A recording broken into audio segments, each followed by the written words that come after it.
Сърцето на планината. В едно далечно царство, сгушено между облаци и стари мъдри гори, живееше момък. Беше беден, но трудолюбив, а очите му гледаха напред, не към богатството, а към нещо по-дълбоко, което дори сам не можеше да назове. В същото царство живееше принцеса. Красива, умна, с душа нежна като утринна роса. Макар да беше израснала в дворец, не копнееше за злато или поклонници, а за истина и сърце, което говори със смелост и доброта. Царството живееше в мир, защото в основата на планината почиваше древен кристал – сърцето на земята. То пазеше равновесието между дъжда и слънцето, между мрака и светлината. Но една нощ се случи нещо необяснимо. Светкавично буреносни облаци покриха небето, животните замлъкнаха, а реките пресъхнаха. Магията бе нарушена. Сърцето на планината пазител бе откраднато. В целият народ се надигна тревога. Старите пророчества говореха, че само чисто сърце, без стремеж към слава и власт, може да върне изгубеното равновесие.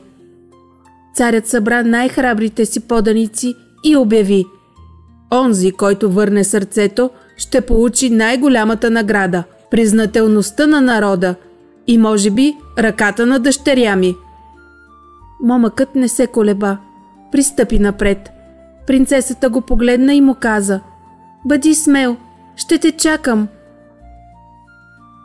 И така, без броня, без меч, но с вяра, че светът не може да бъде оставен в тъмнина, момъкът тръгна към неизвестното. Първо трябваше да прекоси дивата река, където слънцето не се осмеляваше да надникне. Тук срещна вълкоподобно същество с очи като въглени. «Защо идваш при мен?» попита го то.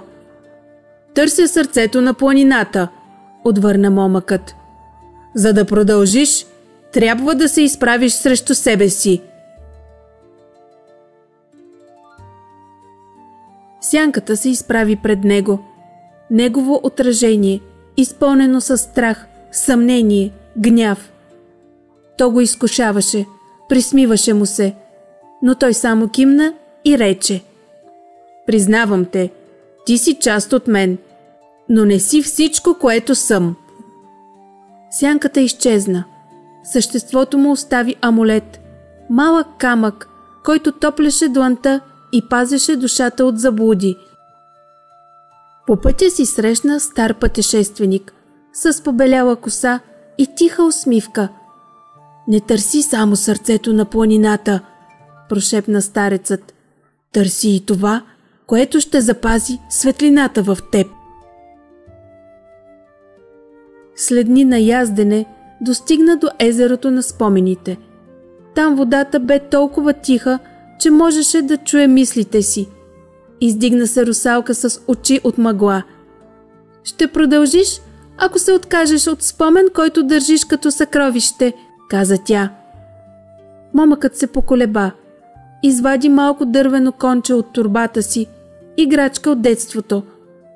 Спомен за безгрижни дни, за прегръдките на майка му. Преглътна и го пусна във водата. Езерото просветна. Русалката засвири мелодия на своята флейта и му каза: «Само онзи, който е готов да направи място за нова истина, може да я приеме. Вземи тази флейта, тя ще ти помогне да озариш пътя си напред». И му даде флейтата си, направена от сребърна върба. Момъкът продължи своето пътешествие. Надалеч се издигаше скалист проход, наречен Долината на забравените гласове. Там като призраци се носеха шепоти на онези, които някога били на път, но са се отказали. «Не можеш! Ще се провалиш! Никой не те чака!» Момъкът затвори очи и засвири на сребърната флейта, която му беше дала русалката.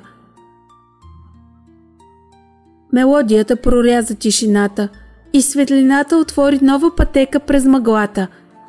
Навлизайки все по-навътре, стигна до селце, заклещено в лед. Всяка къща, всеки човек бяха застинали в миг на страх. Само една девойка мърдаше устни без звук.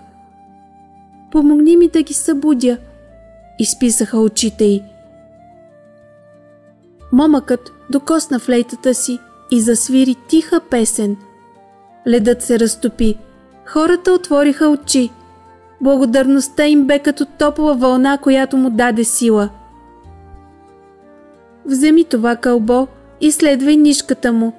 То ще ти покаже пътя до сърцето на планината, каза му девойката. Накрая стигна до сърцето на планината. Висока зала, издълбана от самото време, в която пулсираше мътен кристал. До него стоеше фигура. Тиха, мрачна, с сянка вместо лице. Знаеш ли защо съм тук? Попита тя. Защото си част от баланса, отвърна момъкът. Не те мразя, но няма да те следвам. Фигурата се отдръпна. Кристалът засия, сенките се отдръпнаха, а планината се разтресе. Всичко започна да се възражда. Светът въздъхна. Завръщането бе тихо. Нямаше фанфари, а само вдигнати очи, пълни със сълзи. Царят прошепна. Ти направи невъзможното. Какво желаеш? Само едно. Хората да помнят, че смелостта не винаги носи меч. Понякога носи песен, каза момъкът. Принцесата пристъпи до него и каза: Нямам нужда от герой. Имам нужда от сърце, което вярва. И те тръгнаха, не към трон, а към живот изпълнен с добрини, разкази и светлина. А планината отново пазеше сърцето си, не само дълбоко в скалите, а и в песента на вятъра, в шепота на дърветата и в историите, които се предаваха от уста на уста.